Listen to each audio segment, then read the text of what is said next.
Assalamualaikum warahmatullahi wabarakatuh. Bismillahirrahmanirrahim. Alhamdulillahirabbil alamin.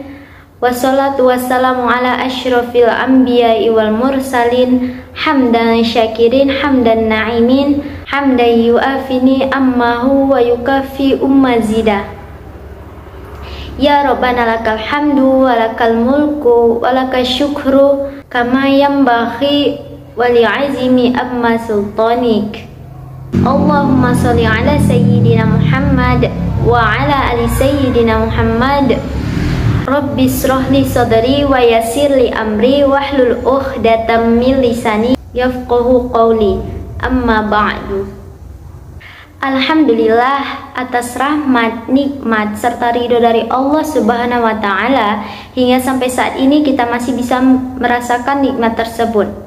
Selain rasa syukur, tentunya kita juga bersalawat atas Nabi kita, yaitu Nabi Muhammad Sallallahu Alaihi Wasallam.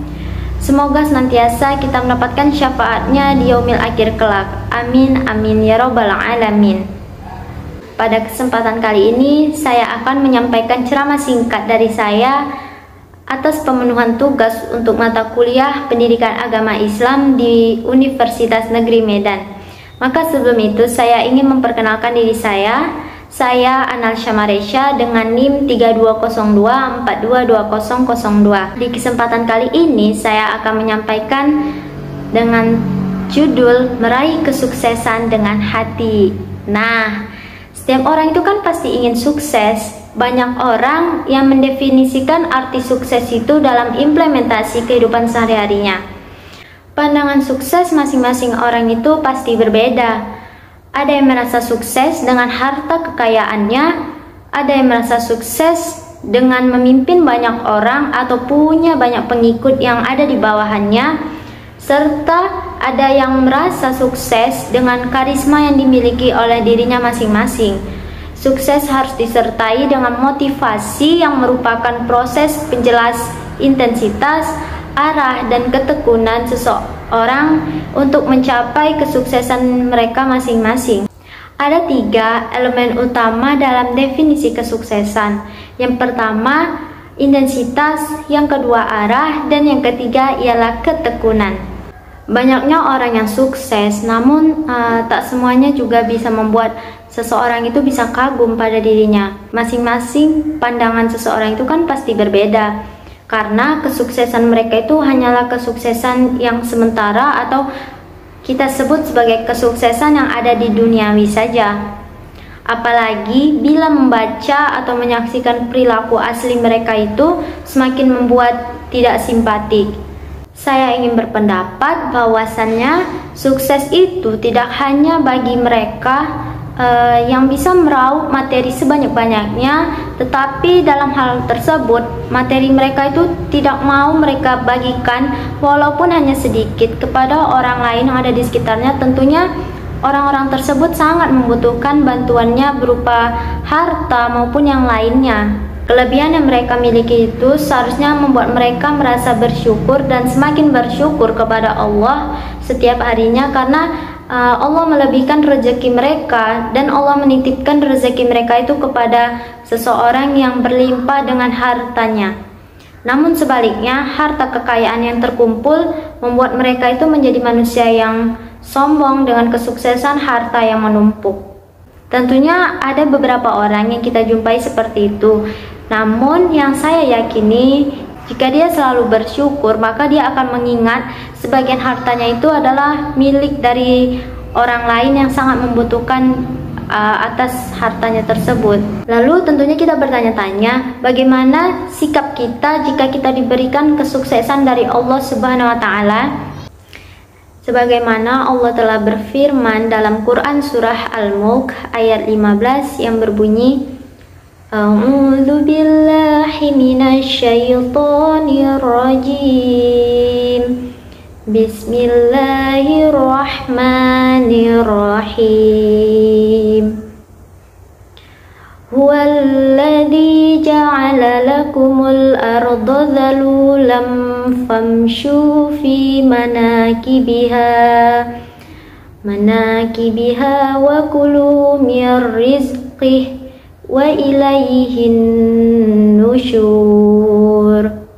Dialah yang menjadikan bumi ini mudah bagi kamu, maka berjalanlah di segala penjurunya dan makanlah sebagian rezekinya yang tidak terbatas jumlahnya.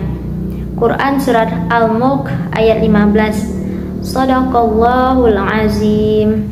Jika kita diberikan kesuksesan, artinya Allah telah mengabulkan apa yang kita inginkan dan Allah telah menitipkan kesuksesan atas rezeki tersebut kepada kita. Maka selayaknya apabila kita telah meraih kesuksesan tersebut, yang harus dilakukan itu adalah yang pertama, tetap terus berusaha.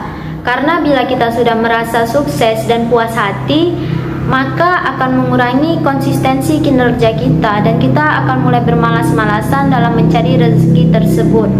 Kita mulai malas untuk berusaha karena kita sudah merasa puas dengan pencapaian yang sudah ada pada titik tersebut, hingga saat itu akan membuat kita kembali menurun menjadi orang yang sukses. Yang kedua itu ialah tetap down to earth. Apa yang telah kita raih bukan hanya dari usaha pribadi di diri kita, terutama itu adalah adanya campur tangan dari Allah Subhanahu wa Ta'ala dan juga dari orang-orang yang selalu mendukung kita dengan support dan doa mereka tersebut. Yang ketiga ialah menjaga kualitas, baik kualitas kinerja di duniawi maupun yang ada di akhirat. Karena hal-hal yang telah kita dapatkan di dunia itu akan kita pertanggungjawabkan di akhirat kelak setelah kehidupan yang ada di dunia ini. Intinya itu tetap ingat untuk melaksanakan kewajiban kita sebagai manusia untuk beribadah wajib kepada Allah Subhanahu wa Ta'ala sesibuk apapun kegiatan kita di luaran sana. Yang keempat itu ada bersyukur. Ini nih yang sering manusia lupakan ketika dia telah sukses atau merasakan kesenangan yang ada di duniawi. Mereka itu akan lupa untuk bersyukur kepada Allah Subhanahu wa Ta'ala. Jadi jangan pernah lepas untuk bersyukur. Semakin banyak kita bersyukur, Allah itu akan semakin memudahkan urusan kita dalam hal untuk mendapatkan rezeki darinya. Yang kelima, hingga pada saatnya itu bila ternyata kesuksesan yang teraih tiba-tiba direnggut atau diminta kembali oleh Allah, kita harus ikhlas dan berlapang dada. Karena di samping itu kita harus ingat bahwasannya itu kita harus berpikir positif kalau Allah menginginkan kita untuk berusaha lebih keras lagi dari yang sebelumnya, dan kita harus lari dari zona nyaman atau comfort zone kita menuju tingkat kesuksesan yang lebih tinggi dari apa yang teraih di sebelumnya atau yang ada di belakang kita. Kemudian nih, bagaimana kita meraih kesuksesan? Yang pertama, ketika kita ingin sukses, maka kita harus mengetahui jelas apa yang ingin kita capai dan yang ingin kita raih. Dengan ini, kita bisa membuat strategi atau mengejar apa yang akan kita raih untuk kedepannya, atau seperti kita membuat life plan atau list to do untuk kita kedepannya, apa yang harus kita kerjakan dan apa yang harus kita raih, seperti itu. Tapi kita harus ingat nih, sukses bukan hanya untuk urusan duniawi saja, tetapi sukses bisa meliputi sukses beribadah, sukses berbuat kebaikan, sukses berbagi juga. Jadi pastikan apa yang membuat kita merasa sukses itu, dan sukses itu akan membawa kita bahagia dunia dan akhirat kelak. Amin. Maka demikianlah uraian singkat atas ceramah dari saya perihal kesuksesan, dan di sini saya tidak bermaksud untuk menggurui, hanya saja saya ingin meng-share atau berbagi pengalaman kepada kita semuanya untuk kita itu tetap semangat dalam meraih kesuksesan. Kita harus lebih berusaha untuk meraihnya dengan berbagai perjuangan, dan kita harus tetap ingat bahwasanya itu Allah tetap ada di segala situasi dan perjuangan kita. Maka dari itu, mari kita menggapai kesuksesan sejati yang berasal dari hati, dan tak lupa pula dengan keikhlasan yang berasal dari hati juga. Sekian dari saya akhiri dengan wabillahi taufik wal hidayah. Assalamualaikum warahmatullahi wabarakatuh.